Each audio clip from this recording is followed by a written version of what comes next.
our younger son, in my sorrow, has said, Mom, the Lord is your shepherd. You have all that you need. The 23rd Psalm says, "The Lord is my shepherd, I shall not want. He makes me lie down in green pastures. He leads me beside still waters. He restores my soul. He leads me in paths of righteousness for his name's sake. Even though I walk through the valley of the shadow of death, I will fear no evil, for you are with me. Your rod and your staff, they comfort me. You prepare a table before me in the presence of my enemies. You anoint my head with oil. My cup overflows. Surely goodness and mercy shall follow me all the days of my life, and I shall dwell in the house of the Lord forever." There was a woman who moved to my town some years ago. She brought the ocean with her in her eyes. She had golden hair, and when she smiled at you, you felt like the most important person in the world. 14 years later, she was crying in my living room, and I took her into my home while she experienced the unimaginable. Her name was Frani with an I, and her story reminds me that this podcast is a paradox. We try to tell people stories, but so often their stories escape words. Good morning, afternoon, or evening, wherever you are in the world. I'm Kelly Archibald, and I'd like to welcome you to Qavah the Podcast, your source of inspiration, empowerment, and profound insights into the art of Qavah. Now, you might be wondering, what is Qavah? It hails from Hebrew, and it embodies the concept of waiting with eager anticipation and hopeful expectancy. In a world that constantly seems to rush us, Qavah the Podcast invites you to pause, to embrace the beauty of anticipation, and to explore the profound wisdom found in waiting.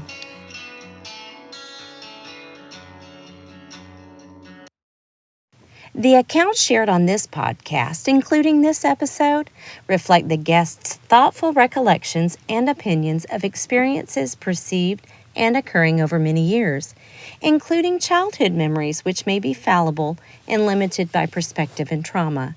Persons may have different memories regarding certain events. "The Lord is my shepherd" has been the overarching theme of Frani Fox's life. But her story starts before she was born, with a mother whose life would be a foreshadowing of her daughter's. Catherine, Franny's mother, told me what it was like to be a Christian in a home where that was thought to be archaic. Brandy Patterson with B. Patterson Inc. Suntech TTS sponsored this episode of Qavah the Podcast. Brandy believes that it is more important than ever to inspire people to take action and give those with a voice the right platform to be heard. We need more sponsors like Brandy. So if you're interested in a sponsorship, please contact us through our website, qavahpodcast.com. That's QAVAH podcast.com. Where were you born? Where was I born? Yes. In Maryland. Oh my Frederick, goodness. Maryland. Yeah. What part of Maryland? Frederick. And where's that? Like Baltimore? Do you know, I left Maryland when I was 3 years old, and Okay. I wouldn't know. So you had a mom and a dad? And 3 brothers and a half sister. Oh, wow. Yeah. And where are you in birth order? I am, well, it's my half sister, and then my brother and myself. And then I have 2 little brothers. Okay. You're kind of middle. Kind of middle. Yeah, I'm a middle child. Okay. And then where did you go from Maryland? I was raised in Southern California. Okay. And really spent my whole life in Southern California, other than some time in Colorado, and yeah. And so did you go to high school in California? Mm-hmm. And what did you like to do? Did you have any hobbies or? Yeah, I'm kind of a little bit on the artistic side. I like to draw and paint and that sort of thing. But that's been a while. Yeah. A while.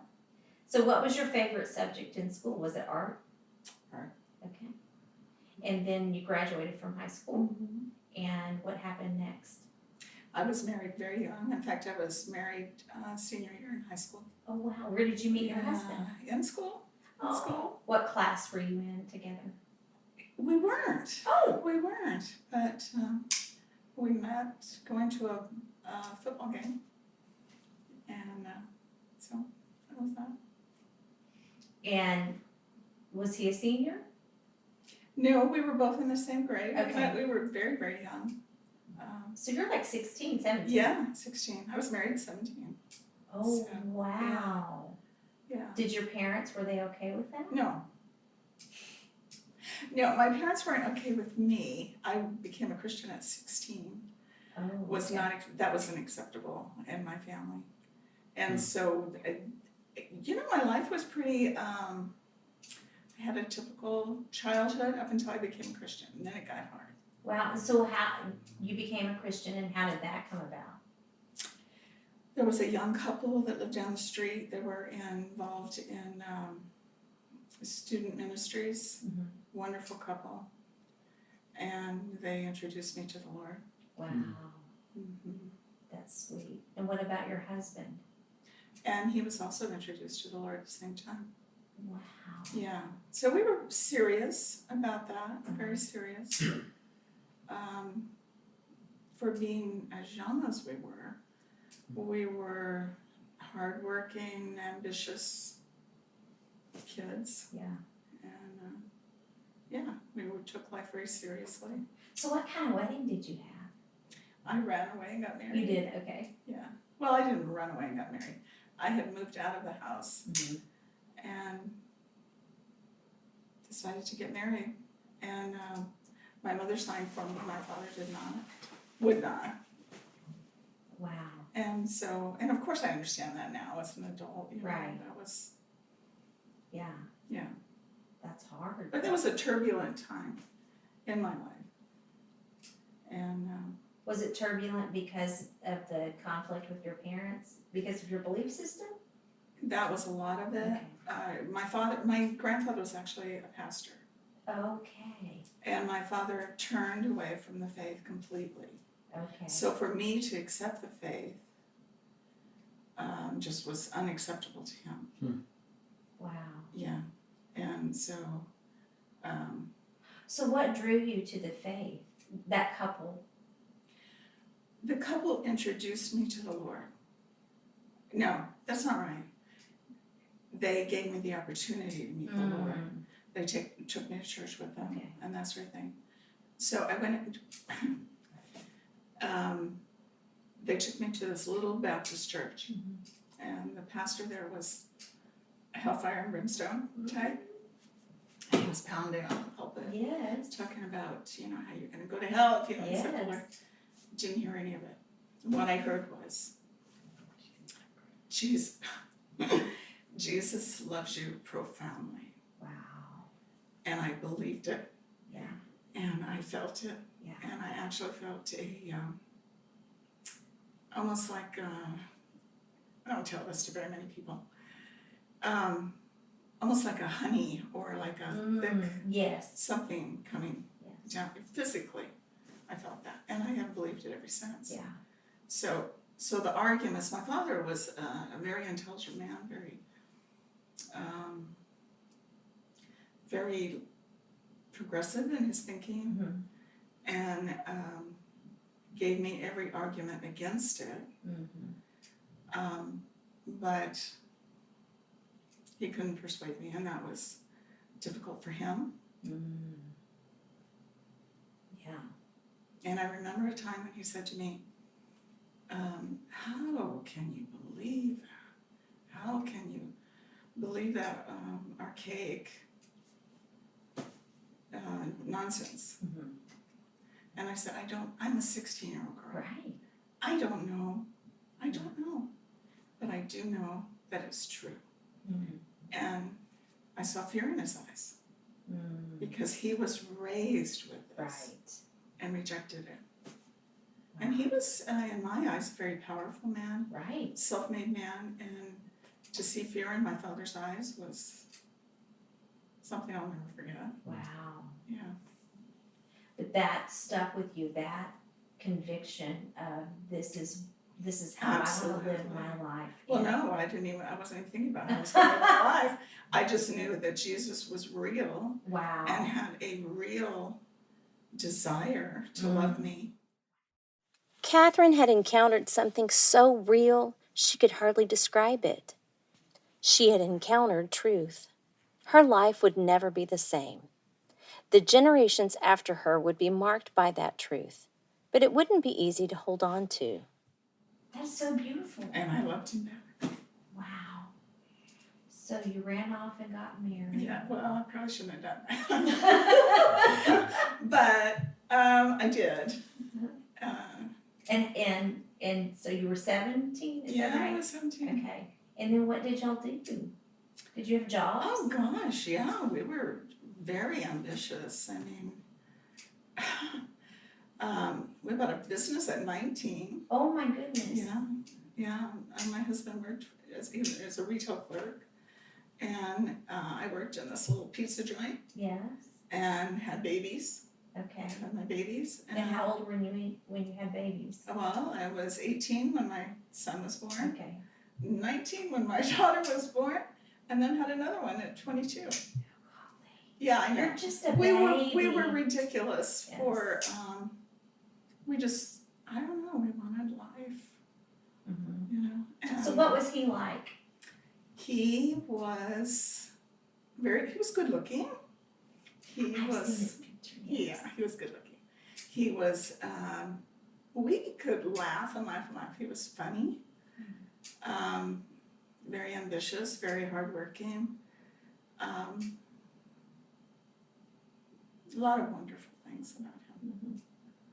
Yeah. Mm-hmm. Yeah. And so, at some point, we lost him. Mm-hmm. Well, I neglected to say, Kelly, that it was self-inflicted. There is a unique kind of grief, I think, associated with that.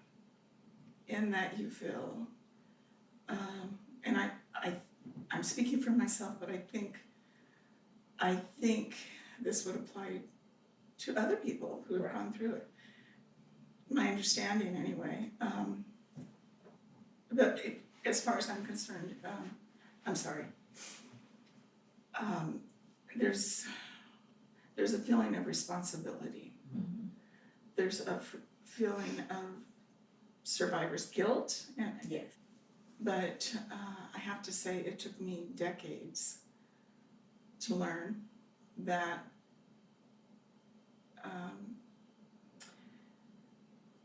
the responsibility that someone feels at that time is so inappropriate. Inappropriate. And even at the time that it happened, I told myself, it's not your fault, it's not your fault. But in my heart, I felt that I could have done something. It could have stopped it, could have done anything. But that's God's place. And, I realized, and as I said, decades later, I was playing God by accepting that responsibility. Mm-hmm. So if there's anyone else out there listening,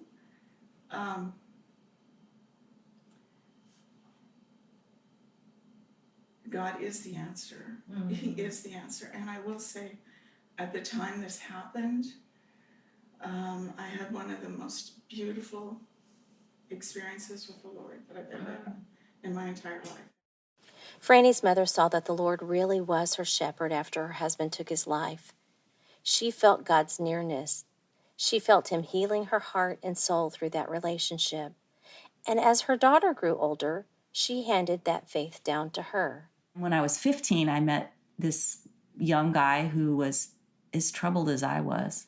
Mm-hmm. And he gave me a note. And he said, "My mom's in a mental hospital. I'm so embarrassed. She's tried to kill herself." And I thought, oh, what's the big deal? My dad killed himself. Mm-hmm. I didn't even understand the weight of that. Mm-hmm. It just was a part of my life. Mm-hmm. And so we became real close friends, very deep friends. As Frani became a young woman, she was faced with a lot of the same choices as her mother. Her path would be different, but in ways it would be the same. I have quite an interesting childhood, and it's different than a lot of people's childhood. My parents got married very young at 18 and or so, and had 3 children by the time they were 21. My dad committed suicide when he was 24, leaving my mom with a 5-year-old, a 4-year-old, and a 2-year-old. And which one are you in that? I'm the 4-year-old. I'm the middle child. And I do have significant memory of the funeral and the flowers and of my mom telling me of his death. So that's a significant piece of my early childhood. That's a lot. Mm-hmm. So then after that happened, did you move or did something happen in your family? My mom remarried. She married another man right away, and he adopted all 3 of us children. They were married a few years, I don't know, 2 or 3, and then he had an affair and left. And we kept his name, but I have not seen him since I was probably 8 years old. Okay. So another significant loss. Yes. But I did enjoy that part of life, that 2 years or so that they were married. It was a happy time for us, or for me. Okay. And you were in school then? I was in 2nd grade. Okay. Frani grew up in beautiful Riverside County, California, just over an hour from the Pacific Ocean. But despite growing up in such a romantic place, her friends didn't come play at her house. And at the time that he left, my mom moved to a small town nearby, and we started new schools. And that was a very difficult period of time because I didn't fit in the new school. Oh. So there was a lot of insecurity and conflict for me on the inside. I didn't feel smart or accepted in the new school. My mom ended up meeting another man who she married when I was 9, mm-hmm. and they were married 22 years, and then he had an affair and left. So that's the significant men that I experienced in my life as a child and a teenager growing up. That's a lot. A lot of loss, yeah. That's a lot of loss. Mm-hmm. So how do you think that you have, like in your childhood, how did you deal with that? I think the year that we moved to the new town, I was in 3rd grade. Mm-hmm. And by 4th grade, I was already getting in trouble, doing things that I don't think most 4th grade girls do, saying the F word and doing things, that weren't really right at school. And my mom, who is a wonderful woman and a fighter, put me in a Christian school, and I was able to start hearing good things about God, and there was a little bit more boundaries to my life. I started to feel more like a young child, not just somebody who was getting in trouble. And there was a stable period in that time where we were in private Christian school, and my 3rd stepdad was a good provider, so we had a nice childhood at that time. Okay. While he was not the nicest person, verbally abusive and threatening, but it was still a nice time in the house, if that makes any sense. Okay. But the nice time was more like what you were provided with? What we were provided with, and the stability of, and the regularity of the same school, all 3 of us children living together. Because for a time when between the 2nd and the 3rd dad, my brother went to live with my grandparents. My mom was single, and it felt scary. There were just things about the home at that time that didn't feel secure like a family. Okay. While my 3rd stepdad was significantly mean, he scared my friends, but I had become accustomed to him, and I could handle that. Wow. So your friends didn't like to be around No, him? my friends were very scared of him. He was very threatening. Even to your friends? Mm-hmm. He had a way in the home that was dominant and aggressive. He had a chair that we weren't allowed to sit in. We weren't allowed to watch TV. We weren't allowed to eat food unless we asked him. We had to ask for everything. We had to wear 2 pairs of socks at night. Otherwise, he charged us money because he didn't want to pay doctor bills. So there were a lot of rules that I didn't even know were unusual at the time. But I did know that he wasn't nice, Right. although I did grow to love him after all the years. And I saw his own insecurities, and I could just see through that brash exterior and see that he was a troubled person as I got older. Wow. So when he did end up leaving, I was probably in my early 30s, and I did miss him. Wow.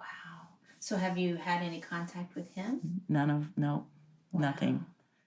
Frani's life became a battle between truth and lies. Her 3 dads each spoke a message into her life before they left. She learned from them that she was unworthy of attention, commitment, or love, and she spent the next decades of her life trying to figure out whether those messages were truth or lies. I also looked up my dad's death certificate and everything because I was unaware of anything. Nothing was very clear. And in fact, I wasn't even aware that he'd committed suicide until I was 15. I thought it was a hunting accident.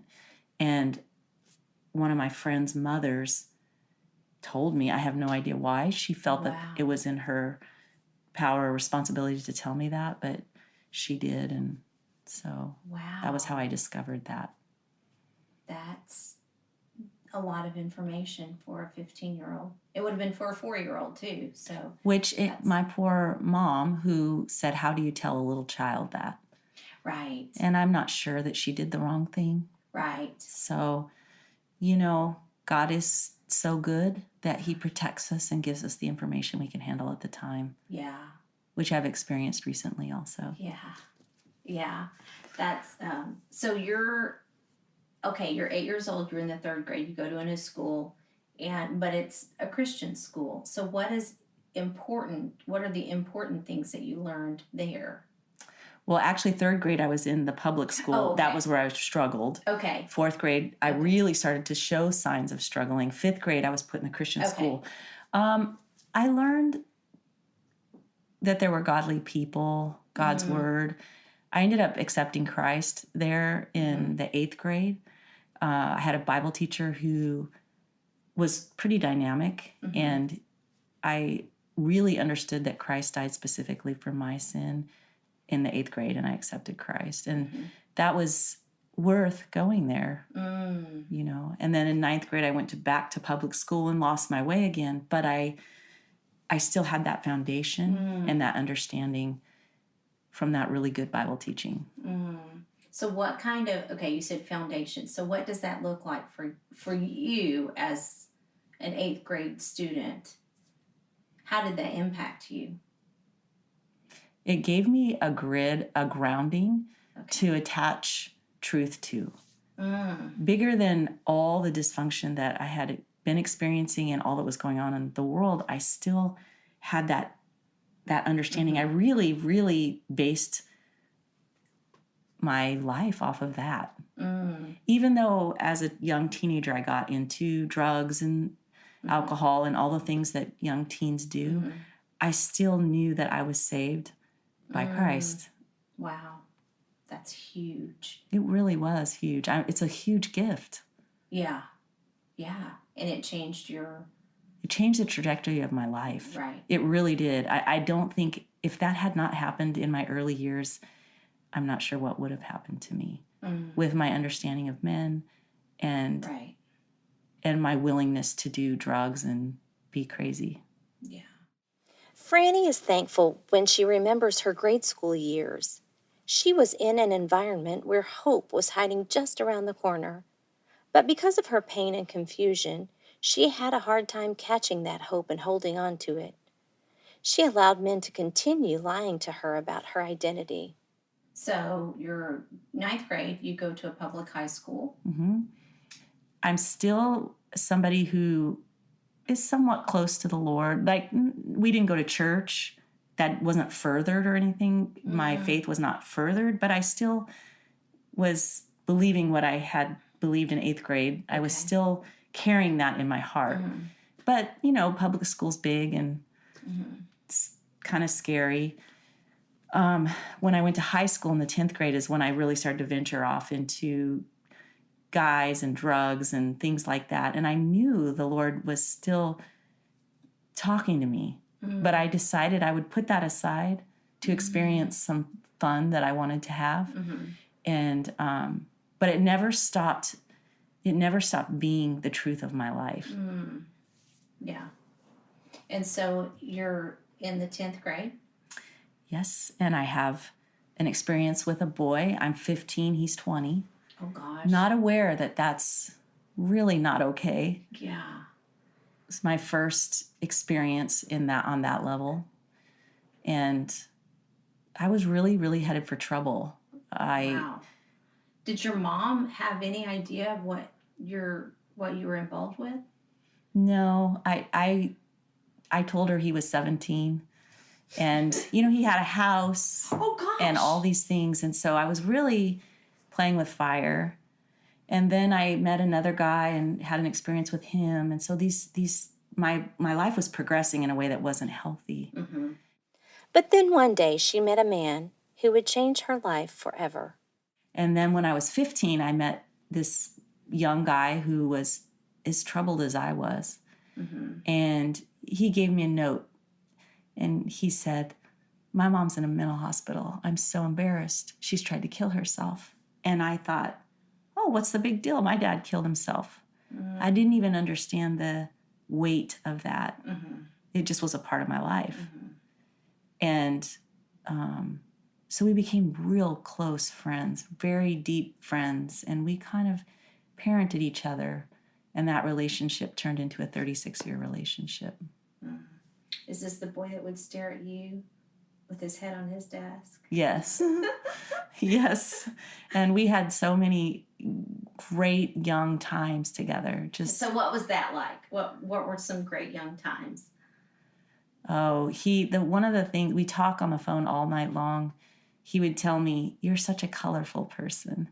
And he was so troubled, and I was such a stable force for him. They used to call him my shadow because we were together 24/7. We had a hard time separating at night. And he would come to my house and sleep in the front yard in his car. And my parents moved a couple hours away, and we could not do that. That just was not going to happen for him, he and I. And he ran away to live with me and brought his surfboard, and we were blood brother and sister. And, we just were inseparable for so many years. And in that relationship, I started coming back to the Lord myself. And I shared Christ with him. And he became a Christian. And in that, we grew very, very close and decided that our life was going to be about that. And it was significant. It changed him as much as it changed me. He grew very fast, and all the violence and the anger and the drugs and the alcohol that we had been a part of started to diminish. And he sought the Lord deeply, and I almost didn't like it. I was like, well, we don't need to go that far. So as that relationship progressed, we got married at 18 and 19, and then went on to a Bible college that was for missionaries. And we were there a few years, and that was a hard but wonderful experience. It really taught us the foundations of Scripture and the depth and the truth of Scripture. Frani's shadow got set on fire for Jesus. As they grew up together, he became the leader she needed. And then they got married. And that's when the real adventure started. And we came back and started ministries and kids. He was a youth pastor for 9 years at our first church. Kids got saved. Some of our kids, were shot, ran over. We did incredible ministry with really rough groups of people in these apartments that nobody was watching these kids. Every kid was named Ozzy or, and they'd come out, and he drove a bus and I drove a van. And we'd spend 4 hours every single Sunday picking kids up and taking them home. We did everything for these kids, and it was very significant. It was a very powerful ministry. Frani, like her mother, was finding her source of truth. It was Jesus Christ. But much more was in her future. Frani's story continues on the next episode of Qavah the Podcast. Thank you for joining us on this episode of Qavah the Podcast. Be sure to download episodes and subscribe to Qavah wherever you listen to podcasts so you never miss an episode filled with inspiring stories and unwavering determination. If you'd like to become a sponsor, have a story of hope that you'd like to share, or know someone whose journey deserves to be heard, we invite you to reach out to us at qavahpodcast.com. That's QAVAH podcast.com. Until next time, may your journey be filled with renewed hope, and may you continue to find strength in the stories we share.